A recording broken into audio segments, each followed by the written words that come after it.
శివుడు ఒక విషయంలో చాలా ఆనందపడతాడు. ఎక్కడ తెలుసా?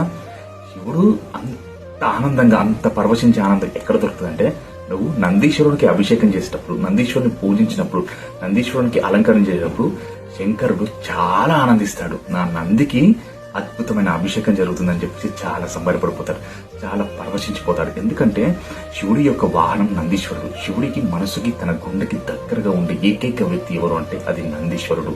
నందీశ్వరుడు అంటే శివుడికి పంచ ప్రాణాలు. ఎందుకంటే నందీశ్వరుడు నుంచి కంట నీరు వచ్చినా కూడా శివుడు తట్టుకోలేడు. ఎందుకంటే నందీశ్వరుడు అంత ఇష్టమైన వ్యక్తి నందీశ్వరుడు. శివుడికి నందీశ్వరుడు అంటే చాలా ఇష్టం.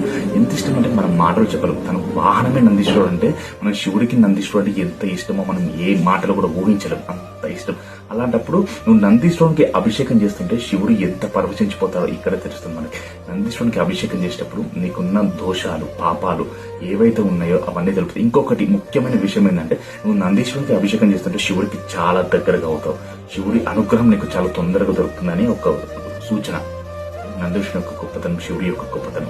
హర హర మహాదేవ్, శంభో శంకర.